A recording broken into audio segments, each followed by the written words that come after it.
We all know the arcades hold some of the best beat 'em ups in history. We all know about Cadillacs and Dinos, Alien vs Predator, Final Fight, Denji Makai, but there is the other side.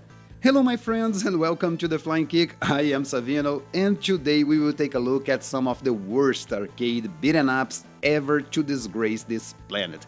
For today's video I picked 5 games that I will present in order of release. These games are equally bad and put them from the worst to the even worst would be pointless, so without further ado, let's see what kind of filth I brought for you all today.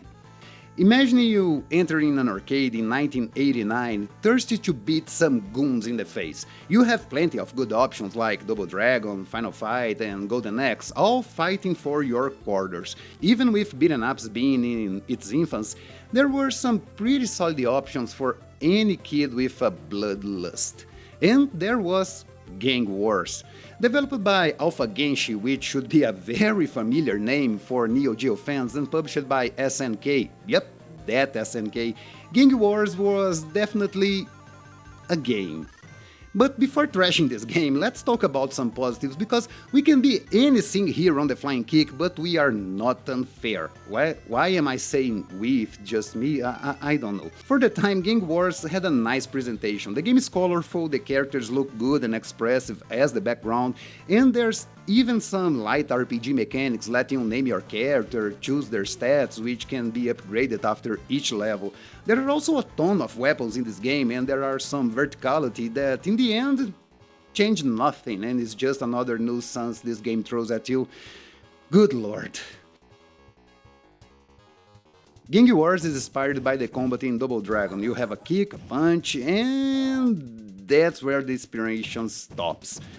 Well, I mean, you have a flying kick that's very similar to the one from the Dragons, and you have also a low kick that can knock down your enemies, and that's it. The combat resumes to hit your enemies 3 times with the same animation until they fall. After that they will get up and you can do it all over again, or if they are about to die you can take them down with a grab. The only grab you have in the game. Aside from the boring combat, Gang Wars is also way too glitchy. Enemies will often simply walk away from you and vanish without any particular reason, and the weapons can end up in unreachable places in the background way too often. Another thing that makes this game unbearable to play, and you might have noticed, is the laughter.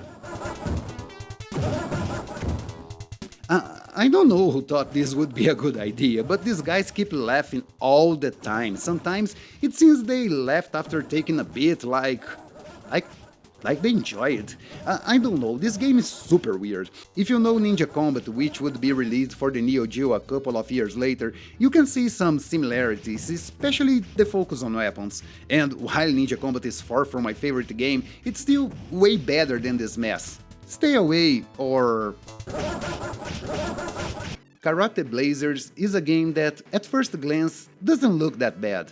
If you take your time and watch the attract mode, you will see some very well done pixel art, especially for 1991. Developed and published by Video System, never heard about them, Karate Blazers is a game that will trick you in many ways. The visuals are interesting, with somewhat well done animations, there are a lot of enemies every time on the screen, and the music, when you can hear it, it's not that bad, especially compared with all the games in this list. This is a game that apparently was developed with a lot of care, like it was trying to be the great next thing. I mean, the possibility to play with another 3 friend wasn't that common in that year, so you can see the game was trying to stand out. But as soon as you put a coin in the machine, you will notice that Karate Blazers is a poorly balanced game. At first the game feels easy and manageable, actually a bit too easy since enemies are not that hard, come in short numbers and you can quickly dispatch most of them with a single combo. The levels are also extremely short.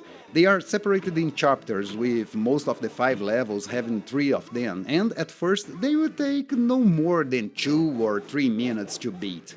But as soon as you advance in the game, things start to change. Waves of enemies start to get way too big, and the levels start to stretch themselves bit by bit.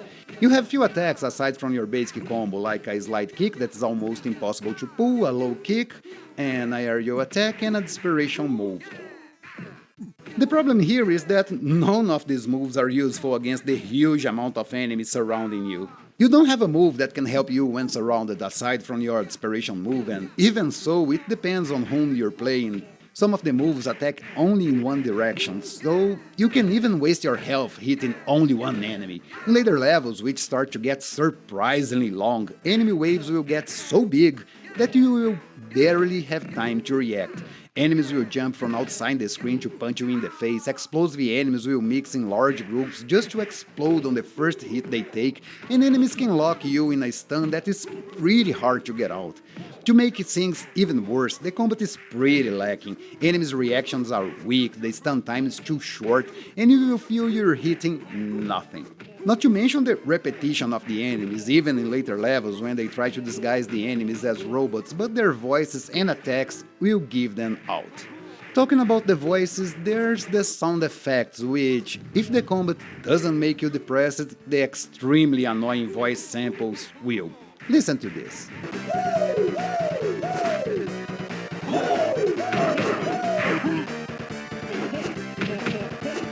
Karate Blazer is a different type of bad game. It's not broken or poorly developed like the others here, but it is a game that will test your patience a lot, and in the end, is an unfair and poorly balanced experience that's a hassle to play. What do you get when you mix ninjas with clowns? The answer is pretty simple. One of the worst games to ever exist on this planet. Ninja Clowns does absolutely everything wrong. From the start, you get nothing. No story, no intro, not even a wall of text to tell you who you are, what are you fighting for, or why clowns. Later, you will get a couple of cutscenes in comic book format telling something about zombie clones, but at this point I was so defeated by the game that I didn't care. Ninja Clowns looks like crap. The backgrounds are horrible, full of browns and grays everywhere, and it has a sad grainy look to everything. I mean, I know they were trying to make a horror game here, at least I think they were, but all I could feel while playing was sadness and disgust. Mainly disgust. Your character is the only thing that looks okay in this game. All the other characters are painful to look at, with some being pretty hard to even distinguish their faces, and things look even worse when everything starts to move. Animation, if I can call it that, in Ninja Clowns is severely lacking. Take a good look at the main character walk cycle. The combat is, well, exactly what are you seeing on your screen right now. You have a punch and a kick and a button that I supposed was a block but ended up being nothing.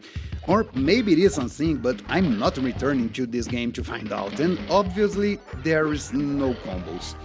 You hit your enemy once, and he flies away from you, and you chase him until he drops dead with an annoying screen, because of course there is an annoying screen. Well, at least it wasn't that laughter. Another incredibly annoying thing in this game is the lack of a jump button. To jump, you have to press up and kick, and the flying kick is forward and punch and kick. It's very, very annoying because the controls are extremely unresponsive. You would be lucky if you manage to consistently unleash any one of your moves, and even more lucky if these moves hit your enemies every time because their hitboxes are wild. You may be thinking that I'm being a bit unfair. After all, games like Final Fight, Golden Axe or TMT were still a couple of years away, but you would be wrong. This atrocity came out in 1991, 2 years after all those games I mentioned came out.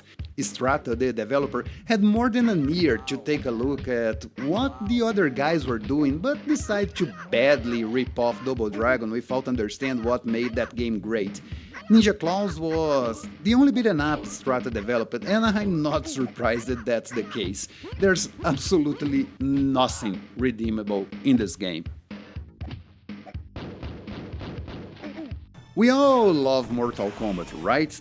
The awesome digitalized graphics were incredible to see in action back in the day, and let's not fool ourselves, the violence and blood were also part of the fun there.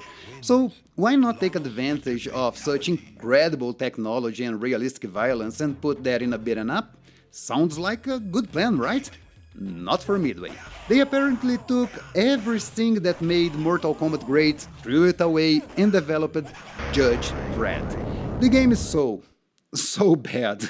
I don't even know where to start. Actually, I know, let's start with the graphics. As I said, the game uses digitalized graphics, but they look horrible. It's so bad that they decided to not show you anything in the attract mode. This game doesn't have one. In games like Mortal Kombat you could easily see the details from each one of the characters, but here it's a mess of pixels. Walk animation is weird and your character's punches and kicks are simply laughable. Another thing that we will quickly notice is that there is only one enemy in the first level. I mean, you will fight this bun at a certain point, but aside from that, every enemy is the same with the same attack patterns. The background tries to be something interesting with some nice parallax effect, but the pre-rendered scenarios look so low resolution and so badly cut. I guess the only good thing you see here is the mini Goro that this girl takes for a walk. I want one. The combat, as you can see, isn't very good either. In Judge Dredd you have a punch, a kick, a jump and a crouch button. As with many games on this list, you don't have a basic combo. All your attacks will knock your enemy away from you, so you'll be flailing your arms and legs like an idiot while you fight the hitbox that work when they feel like. Oh yeah, you also have a bomb that works as your special, but you only hit enemies within a certain area. You get one per life, but from time to time one can fall from the sky to help you out, together with extra lives and invisibility icons. When it comes to the bosses, to no one's surprise, it's also very annoying. Like the rest of the game. You see, bosses don't have a good stun animation, they can quickly recover from your attacks and counter-attack you in an instant, so you have to hit and run most of the time to not be hit. It's pretty boring. Also, thanks to the poor animation, some bosses and enemies can simply hit you without any anticipation, so you will take a lot of hits and die a lot in this one. Now, one thing that I find extremely amazing in this game is this boss. Everything with him is so bad, and they decide to give him some lines after losing some of his health that are hilarious. Check this out. I'm going mean. I'm going vicious. I'm going brutal. And he's not the only one. Dredd also proudly announces his name every time you respawn. And this boss here loves to say he will smash you.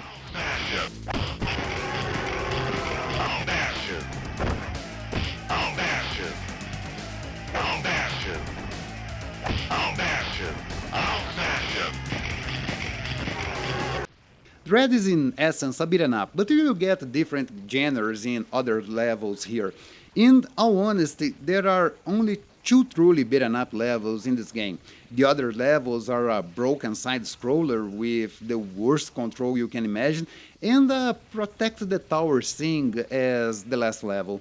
The game pushes you to your death frequently thanks to the plethora of glitches that you can find here. Finish it looks more like a matter of luck than skill. For a 1992 game, Judge Dredd is terrible. The controls are unresponsive, the graphics are horrible, and the combat is pretty bad. I mean, coming from the same company that developed Mortal Kombat, and apparently at the same time as this, makes everything even worse.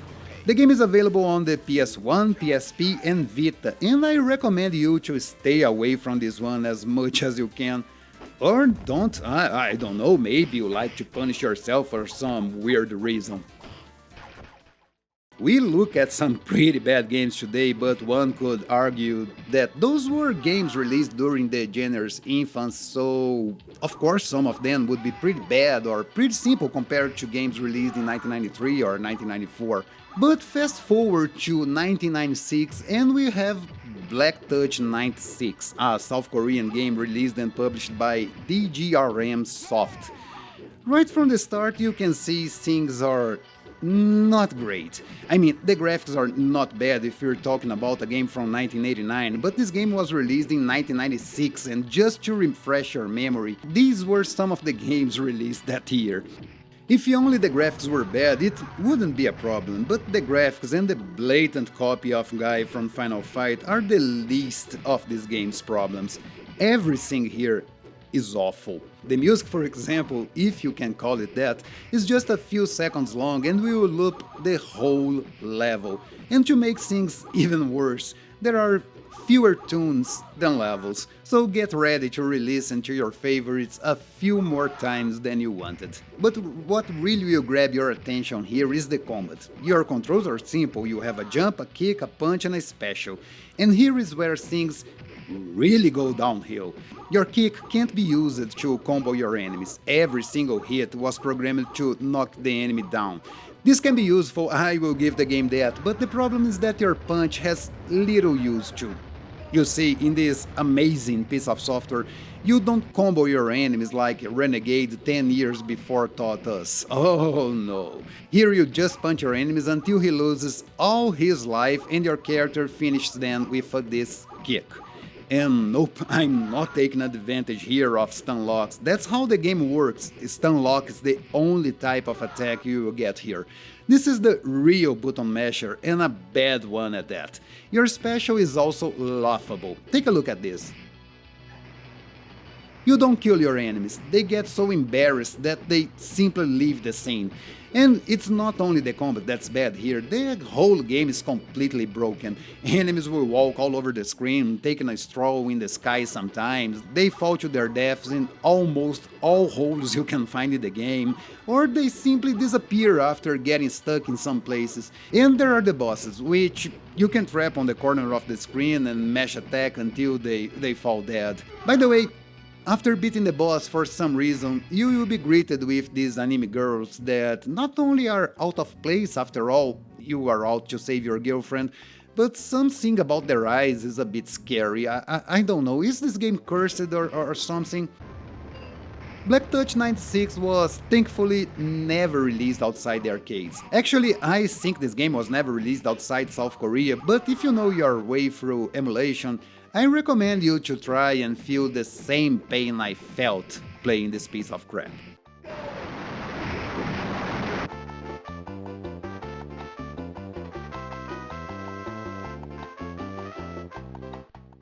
And that's it for the video, folks. I hope you all had fun watching me suffer with these hidden gems.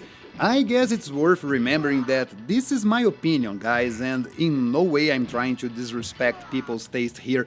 If you feel differently, that's awesome, and please don't forget to share your list of terrible arcade games that you have played and regret deeply. I'll be back next Sunday to talk about more games that will be coming out this year, but in the meantime, I hope you all have an awesome week, and remember, keep it up.